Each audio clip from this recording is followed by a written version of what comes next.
দুই নম্বরে আঙ্গুলটার নাম হলো ইবাদত। একটু আওয়াজ দিয়ে বলেন না আঙ্গুলটার নাম কি? ও দোস্ত, প্রথম নাম্বার আঙ্গুলটার নাম বলছি ঈমান, দুই নাম্বার আঙ্গুলটার নাম হলো ইবাদত। নামাজ বলেন, রোজা বলেন, হজ্জে বাইতুল্লাহ বলেন, তেলাওয়াতে কোরআন বলেন, জিকির আজকার বলেন, দান সাদাকা বলেন, খুব ভালো করে বুঝবেন এগুলা তো নিঃসন্দেহে ইবাদত। কিন্তু কিছু কিছু ইবাদত এমন আছে যেইগুলাকে আমরা দুনিয়ার কাজ মনে করি, একটু যদি আমরা দৃষ্টিভঙ্গি চেঞ্জ করি বা পরিবর্তন করি, সেই কাজগুলা দেখতে দুনিয়ার কাজ মনে হইলেও ও দোস্ত এই কাজগুলাও কিন্তু আখিরাতের কাজ, এই কাজগুলাও কিন্তু ইবাদতের খাতার মধ্যে আমার আল্লাহ উঠায়া দিবে। আচ্ছা, টয়লেটে যাওয়া লাগে না, বাথরুমে যাওয়া লাগে না, ওয়াশরুমে যাইতে হয় না, এমন কোন ভদ্রলোক কি আছেন এখানে? সবাইকে বাথরুমে ওয়াশরুমে যেতেই হয়, এটা আমরা দুনিয়ার কাজ মনে করি। আল্লাহর নবী বলেন কেউ যদি বাথরুমে যাইতে, নবীর কিছু সুন্নাত আছে, এই সুন্নতগুলা মাইনা যদি কেউ ওয়াশরুমে যায় আর বাথরুম করে, এরপরে আবার সুন্নত মাইনা বের হয়, আগে পরে কিছু সুন্নত যদি মাইনা ওয়াশরুমে যাইতে পারে, এই যে 10, 12, 15 মিনিট যে ওয়াশরুমে বাথরুমে সময় কাটাইছে, এই সময়টুকু আল্লাহ রাব্বুল আলামিন তাহাজ্জুদ পড়লে, নফল ইবাদত করলে যেই পরিমাণ সওয়াব, এই সময়টুকু আল্লাহ পাক ইবাদতের মধ্যে গণ্য করবেন। একটু জোরে বলেন না সুবহানাল্লাহ। এই 5 আঙ্গুলের মধ্যে এই প্রথম নাম্বারে আঙ্গুলটার নাম হলো ঈমান। একটু জোরে বলা যাবে কি আঙ্গুলটার নাম কি? আর একটু জোরে বলেন। এই আঙ্গুলটার নাম হলো ঈমান, কিন্তু বাঙালিরে আঙ্গুলটার নাম দিছে বুড়া আঙ্গুল বা বৃদ্ধা আঙ্গুল। আচ্ছা, এইটার যে বুড়া আঙ্গুল কনে, 5টার মধ্যে কি ওর বয়সটাই বেশি নাকি? জোরে কন।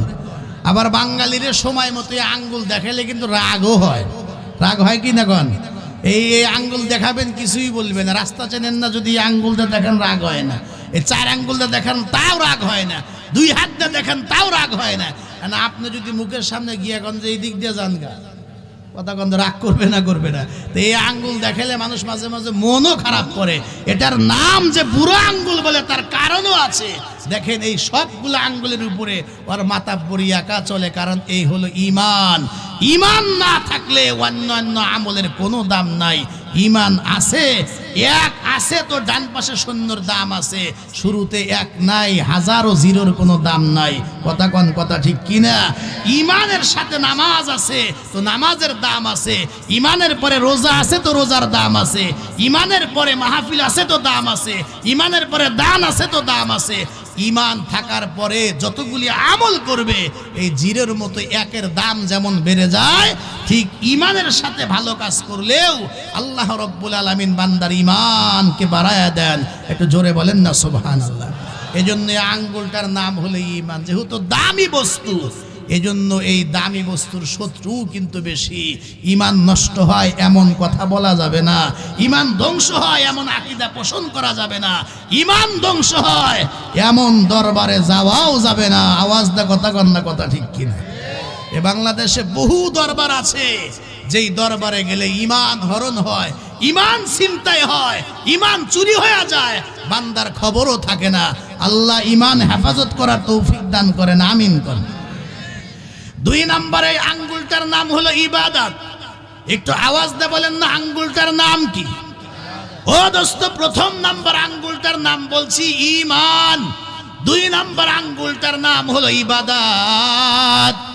নামাজ বলেন, রোজা বলেন, হজ্জে বাইতুল্লাহ বলেন, তেলাওয়াতে কোরআন বলেন, জিকির আজকার বলেন, দান সাদাকা বলেন, খুব ভালো করে বুঝবেন এগুলা তো নিঃসন্দেহে ইবাদত। কিন্তু কিছু কিছু ইবাদত এমন আছে যেইগুলাকে আমরা দুনিয়ার কাজ মনে করি, একটু যদি আমরা দৃষ্টিভঙ্গি চেঞ্জ করি বা পরিবর্তন করি, সেই কাজগুলা দেখতে দুনিয়ার কাজ মনে হইলেও ও দোস্ত এই কাজগুলাও কিন্তু আখিরাতের কাজ, এই কাজগুলাও কিন্তু ইবাদতের খাতার মধ্যে আমার আল্লাহ উঠায়া দিবে। আচ্ছা, টয়লেটে যাওয়া লাগে না, বাথরুমে যাওয়া লাগে না, ওয়াশরুমে যাইতে হয় না, এমন কোন ভদ্রলোক কি আছেন এখানে? সবাইকে বাথরুমে ওয়াশরুমে যেতেই হয়, এটা আমরা দুনিয়ার কাজ মনে করি। আল্লাহর নবী বলেন কেউ যদি বাথরুমে যাইতে, নবীর কিছু সুন্নাত আছে, এই সুন্নতগুলা মাইনা যদি কেউ ওয়াশরুমে যায় আর বাথরুম করে, এরপরে আবার সুন্নত মাইনা বের হয়, আগে পরে কিছু সুন্নত যদি মাইনা ওয়াশরুমে যাইতে পারে, এই যে 10, 12, 15 মিনিট যে ওয়াশরুমে বাথরুমে সময় কাটাইছে, এই সময়টুকু আল্লাহ রব্বুল আলামিন তাহাজ্জুদ পড়লে, নফল ইবাদত করলে যেই পরিমাণ সওয়াব, এই সময়টুকু আল্লাহ পাক ইবাদতের মধ্যে গণ্য করবেন। একটু জোরে বলেন না সুবহানাল্লাহ। এজন্য শুধু ইবাদত ওগুলার নাম না, এগুলাও ইবাদত। এজন্য প্রথম নাম্বার আঙ্গুলটার নাম বলছি ঈমান, 2 নম্বরে আঙ্গুলটার নাম হলো ইবাদত। আর ইবাদতের একটা জায়গা, সেই জায়গাটার নাম হলো মসজিদ, যেখানে সেজদা করার জায়গা। চরনগর বাড়ির সেই মসজিদের উদ্যোগেই মাহফিল। এই মাহফিলটা হওয়াতে আপনারা খুশি না বেজার? শুধু মাহফিলে উপস্থিত হইলে হবে না, ইবাদতের যেই জায়গা মসজিদ, মসজিদেও আজান হইলে বলুন তো দেখি, ইবাদতের মধ্যে শ্রেষ্ঠ ইবাদত 5 ওয়াক্ত নামাজ পুরুষ ভাইদের বা জামাতে মসজিদে হাজিরা দেওয়ার, এবং মা বোনদের আউয়াল ওয়াক্তে বাসায় 5 ওয়াক্ত নামাজ আদায় করার দরকার। একটু জোরে বলতে হবে, আছে না নাই? তাহলে প্রথম নাম্বার আঙ্গুলটার নাম একটু বলেন ঈমান, 2 নম্বর আঙ্গুলটার নাম হলো ইবাদত, 3 নম্বরে আঙ্গুলটার নাম হলো মুআমালাত। শব্দটা আবার বলছি, 3 নম্বর আঙ্গুলটার নাম কি? মুআমালাত। এটা আরবি বলছে, এটার বাংলা যদি বলি তাহলে বলতে হবে লেনদেন। আর একটু সহজ করে বলি বেচা কেনা, আরো সহজ করে যদি বলি তাহলে দেওয়া বা নেওয়া। এই আঙ্গুলটার নাম হলো মুআমালাত। একটু জোরে বলেন সুবহানাল্লাহ। আমাদের সমাজে বহু মানুষ এমন আছে নিজেকে ইমানদার বলে দাবি করে, মসজিদেও যায়, পোশাকও মাশাআল্লাহ সুন্দর, কিন্তু এই 3 নম্বরে আঙ্গুলটা ঠিক নাই। তার লেনদেনে এত ঝামেলা, তারে দেখলে শয়তানো রাস্তা ঘুরে যায়। এমন কিছু লোক জোরে কন্যা আছে না নাই? একটু আওয়াজ দিয়ে বলতে হবে, আছে না নাই? এই জায়গায় এসে অনেকের ওয়াজ ভালো লাগে না, আর এই আঙ্গুলের কথা বললে বহু লোক মাহফিল থেকে উঠেও যায়। এই আঙ্গুলের ওয়াজ করতে গিয়ে বহু ইমাম সাহেবের ইমামতি চলে গেছে। এটা হলো লেনদেন।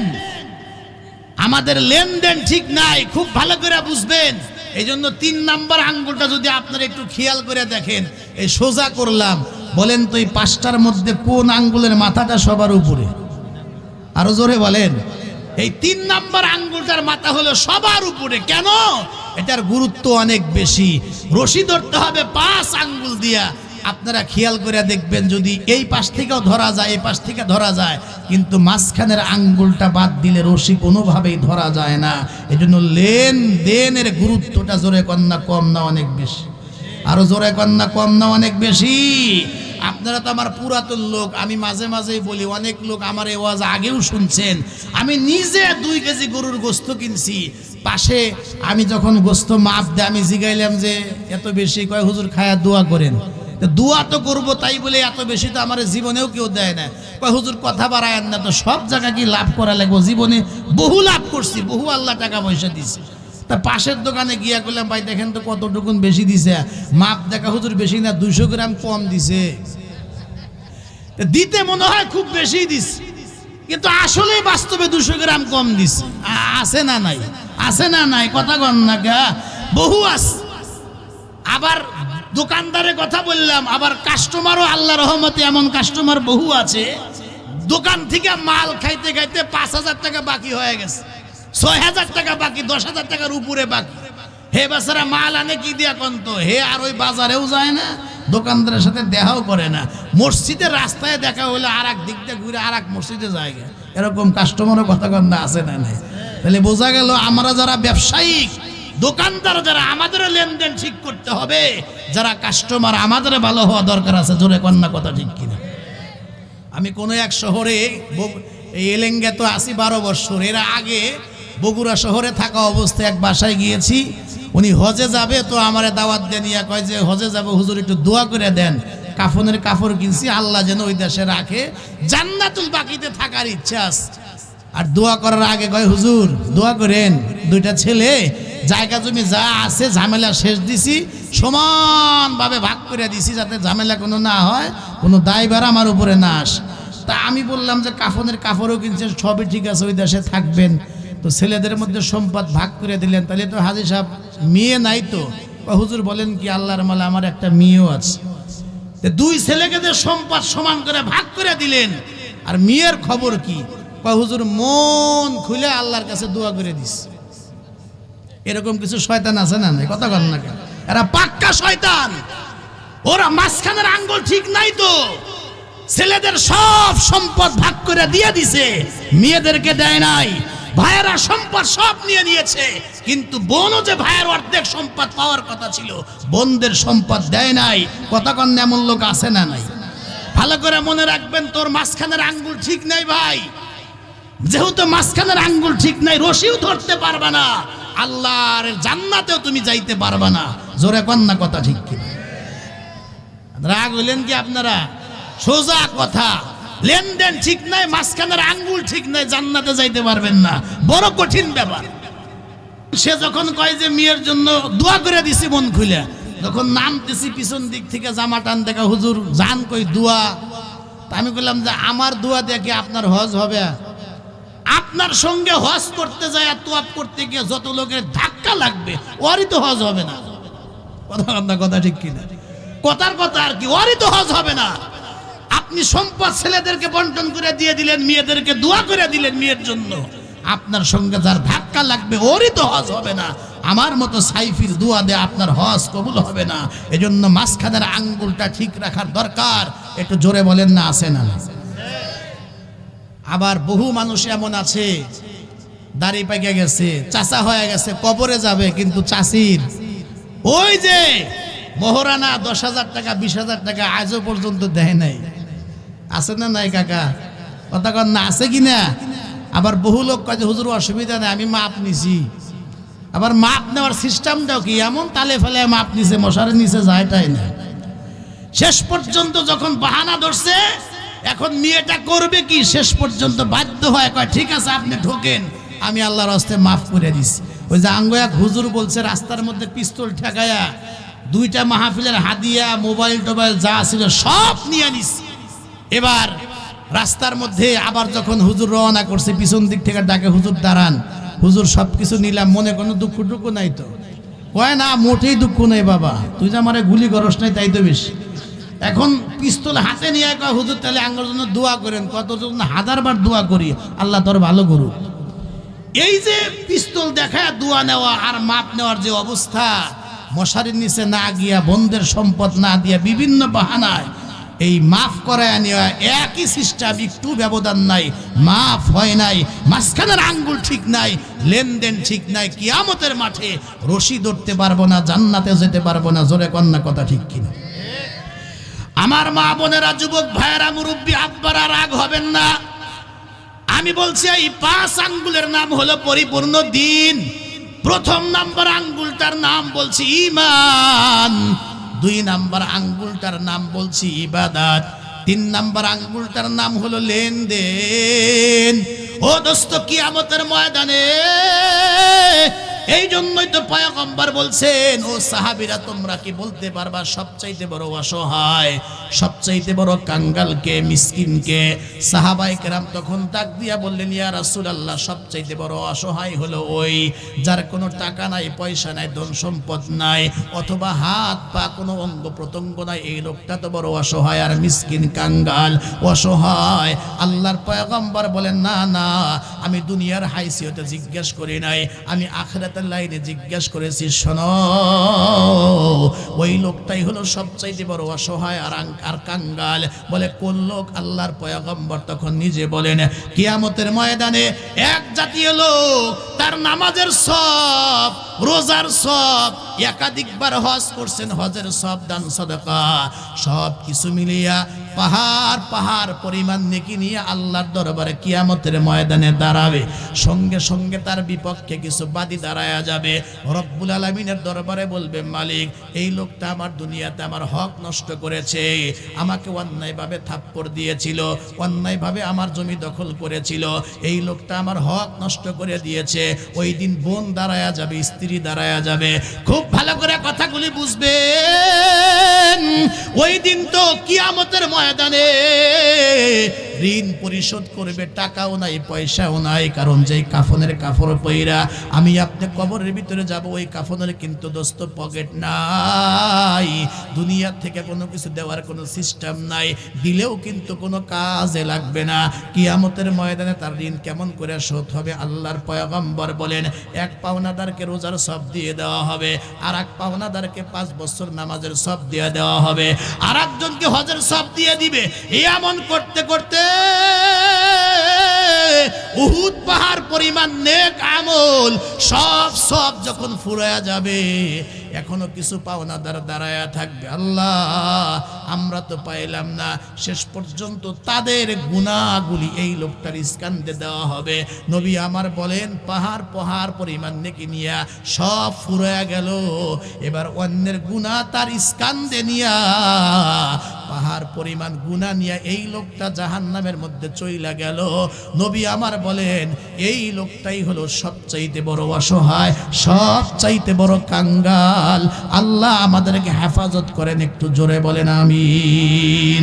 আর 4 নম্বরে আঙ্গুলটার নাম হলো মুআশারাত। আরবিতে বললাম মুআশারাত, শ্রমিক রেখে যাওয়া। ওই লোকটা, শ্রমিকটা 25 বছর পরে হঠাৎ করে আবার একদিন আমার দরজার মধ্যে ফিরে আসে। আয়েশা বলে, ভাইজান আপনার মনে আছে কিনা জানি না, আজ থেকে 25 বছর আগে আপনার বাড়িতে কাজ করেছিলাম, 1 সপ্তাহ বা 1 মাসের বেতন বা পারিশ্রমিক রেখে গিয়েছিলাম। ভাই আজকে টাকার দরকার, যদি একটু সম্ভব হয় আর আপনার যদি স্মরণ হয়, তাইলে আমাকে ওই 1 সপ্তাহের মজুরি বা ওই পারিশ্রমিকটা দিলে আমার উপকার হয়। রব্বুল আলামিন, আমি ইচ্ছে করলে তো অস্বীকার করতে পারতাম, অথবা আমি তার 1 সপ্তাহের মজুরি দিতে পারতাম। আমি তখন তাকে লক্ষ্য করে ডাক দিয়া বললাম, ভাই নিঃসন্দেহে আমার স্মরণ আছে, আমার মনে আছে, তুমি যে টাকা পয়সাগুলো রেখে গিয়েছিলে, আমার মনে হয়েছে এই যে মাঠের ভিতরে ভেড়া বকরি দুম্বা, শত শত ভেড়া বকরি দুম্বা যা দেখতেছো, ও ভাই এই ময়দানে যা আছে এগুলা সব তোমার, তুমি নিয়ে যাও। লোকটা তখন আশ্চর্য হয়ে বলে, ভাই আপনি কি বলেন? আমি মাত্র কয়েকদিনের অল্প কিছু টাকা দিরহাম আপনার কাছে পাবো, মাঠ ভর্তি ভেড়া বকরি দুম্বা কেন আমি নেব? এই লোকটা তখন ডাক দিয়া কয়, রব্বুল আলামিন, ওই দিন তুই ইচ্ছা করলে আমি মিথ্যাও বলতে পারতাম। আমি তাকে ডাক দিয়া বললাম, ভাই ওই যে তোমার সামান্য মূলধন রেখে গিয়েছিলে, ব্যবসায় কাজে লাগায়া আল্লাহ রব্বুল আলামিন 20-25 বছর এই সম্পদগুলি দিয়েছে, এগুলার সবগুলির মালিক তুমি, ভাই তুমি নিয়ে যাও।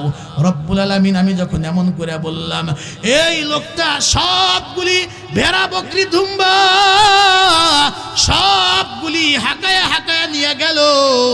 লোকটা এমন, আল্লাহ তোমার এমন বান্দা, একটি বকরির বাচ্চাও রেখে যায় নাই। আল্লাহ, আমার যদি এই কাজটা তোমার কাছে ভালো লেগে থাকে,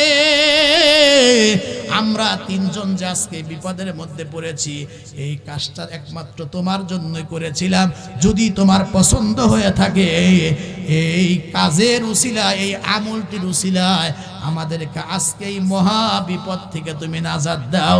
হাদিস শরীফের মধ্যে আসছে, প্রথম বন্ধু দোয়া করার সাথে সাথে অটোমেটিক পাথরটা একটু নড়াচড়া দিয়ে একটু দূরে গিয়া বসে যায়। রাস্তা ক্লিয়ার হয় নাই, একটু দূরে গিয়া বসে গেছে, কিছুটা দেখা যায় বাতাস আপ ডাউন করে, বের হওয়া রাস্তা ক্লিয়ার হয় নাই। বাকি আছে আরো কয়জন? জিজ্ঞেস করে যদি এতক্ষণের ওয়াজ বোঝেন, আপনারা বলেন তো দেখি, প্রথম বন্ধু যে আমলের উসিলে দিয়ে আল্লাহর কাছে দোয়া করছেন, এটা 5 আঙ্গুলের মধ্যে কয় নাম্বারের আঙ্গুল গো? যদি না বলতে পারেন ওয়াজ এখানেই শেষ। জোরে কন, এটা কয় নাম্বারের আঙ্গুল? মাশাআল্লাহ, এটা হলো 3 নাম্বারের আঙ্গুল, লেনদেন। একটু জোরে কন সুবহানাল্লাহ। একটা পাওয়া গেছে, রাস্তা কি ক্লিয়ার হইছে? কথা কন না কে? ওই জন্য বললাম 5টাই লাগবে। একটা আছে 4টা নাই হবে না, 3টা আছে 2টা নাই হবে না, 2টা আছে 3টা আছে তাও হবে না। এই 5টা আঙ্গুলি ঠিক করতে হবে। এই 5 আঙ্গুলের নামই হলো পরিপূর্ণ দ্বীন, পরিপূর্ণ ইসলাম। শুধুমাত্র 1 আঙ্গুল দিয়া কিন্তু রাস্তা ক্লিয়ার এখনো হয় নাই। দুই নাম্বার বন্ধু আল্লাহর দরবারে হাত উঠে বলে, মালিক তুমি তো সব কিছু জানো, আমি আমার এক চাচতো বোনকে লাইক করতাম, পছন্দ করতাম, তার পিছে পিছে যে কত ঘুরেছি, কতবার আমার চাচতো বোনকে আমি প্রস্তাব দিয়েছি, কিন্তু সে তোমারে ভয় পাইতো, বারবার প্রস্তাবকে শুধু প্রত্যাখ্যান করে। একদিন আমার চাচাতো বোন বড় বিপদের মধ্যে পড়িয়া আমার কাছে এসে বলে, ভাইয়া আমার কিছু অর্থ সম্পদ দরকার, কিছু টাকা না হইলে আমার বিপদ থেকে নাজাতের কোনো ব্যবস্থা নাই। ভাই আমার কিছু পয়সার দরকার, কিছু টাকার দরকার। আমি সুবর্ণ সুযোগ মনে করে আমি আমার চাচতো বোনকে বললাম যে হ্যাঁ টাকা দিতে পারে, কিন্তু আমার কুপ্রস্তাবে রাজি হইতে হবে। আমার চাচতো বোন চলে গেল, পরে আবার আসছে, ভাই কিছু টাকার দরকার। আমি তখন বললাম যে টাকা দেব, কিন্তু শর্ত মানতে হবে। শেষ পর্যন্ত আমার সেই বোনের টাকার এত প্রয়োজন, বাধ্য হয়ে শেষ পর্যন্ত কুপ্রস্তাবে রাজি হয়ে গেল। টাকা পয়সা আমি দিয়ে দিলাম। যখন বিশেষ গুরুত্বপূর্ণ যখন গোপন কামরার মধ্যে ঢুকলাম, এখনো পর্যন্ত আমি কাজ শুরু করি নাই। মুহূর্তের মধ্যে তাকায়া দেখি আল্লাহর বান্দি তখন থরথর করে কাঁপতেছে, তার দুই চোখ থেকে পানি গড়ায়া গড়ায়া পড়তেছে। আমি তাকে জিজ্ঞেস করলাম, টাকা পয়সা দিলাম, শর্ত অনুযায়ী তুমি আমার সঙ্গে দেখা করবে, আমার প্রস্তাবে রাজি হয়েছো, কিন্তু এখন দেখতে পাচ্ছি তুমি কাঁদতেছো, আবার তুমি থরথর করে কাঁপো, তার কারণটা কি? ও মালিক হাত উঠে বলতেছে, আল্লাহ এই মুহূর্তে একটু বানায়া বলবো না, তুমি তো সবই জানো। যখনই তোমার কথা বলছে এমন সময় আমি তখন জিজ্ঞেস করলাম, কি ব্যাপার, তুমি কেন কাঁদতেছো, থরথর করে কেন কাঁপতেছো? তখন ওই মহিলা তোমার বান্দি ডাক দিয়া কয়, মেরে ভাই, হে আখি ইত্তাকুল্লাহ, হে আখি ইত্তাকুল্লাহ, হে আমার ভাই আল্লাহ তাআলাকে ভয় করো। আমি তো বাধ্য হয়ে তোমার প্রস্তাবে রাজি হয়েছি, কিন্তু কিয়ামতের ময়দানে ওই আল্লাহর সামনে কেমনে দাঁড়াবো, আর তুমি বা কেমনে দাঁড়াইবা? ইয়া আখি ইত্তাকুল্লাহ, হে ভাই আল্লাহকে ভয় করো। রব্বুল আলামিন তুমি তো সবই জানো। যেই মাত্র তোমার নামটা বলেছে আমার অন্তরের ভিতরে লাড়া দিয়ে উঠছে, আমি তোমাকে ভয় পেয়ে গিয়েছি। আল্লাহ আমি তখন এর খারাপ কাজে লিপ্ত হই নাই। আমি আমার বোনকে বললাম, ঠিক আছে আমি তোমাকে এমনি আল্লাহর জন্য টাকাগুলা হাদিয়া দিয়ে দিলাম, আমি আর খারাপ কাজে লিপ্ত হই নাই। আল্লাহ তুমি তো সবই জানো, আমি যে তোমার ভয়ে জেনা থেকে নিজেকে বিরত রেখেছিলাম, তোমার কাছে যদি এই কাজটা ভালো লেগে থাকে আল্লাহ দয়া করে মেহেরবানি করে আজকে আমরা যে বিপদের মধ্যে পড়ে গিয়েছি, দয়া করে মেহেরবানি করে বিপদ থেকে আল্লাহ নাজাতের ব্যবস্থা করে দাও। মুহূর্তের মধ্যে হাদিসের মধ্যে আসছে, পাথরটা দ্বিতীয়বারের মতো লাড়া চাড়া দিয়া আরো একটু দূরে গিয়া বসে যায়, কিন্তু রাস্তা ক্লিয়ার হয় নাই, মোটামুটি পরিষ্কার, বের হওয়ার মতো রাস্তা হয় নাই। আপনারা যদি ওয়াজ বোঝেন একটু বলবেন কি দয়া করে, এটা কয় নাম্বারের আঙ্গুল? আলহামদুলিল্লাহ, খুশি হইলাম আপনারা সচেতন মানুষ। এটা হলো 5 নাম্বারের আঙ্গুল, এটা হলো আখলাক, চরিত্র। একটু জোরে কোন সুবহানাল্লাহ।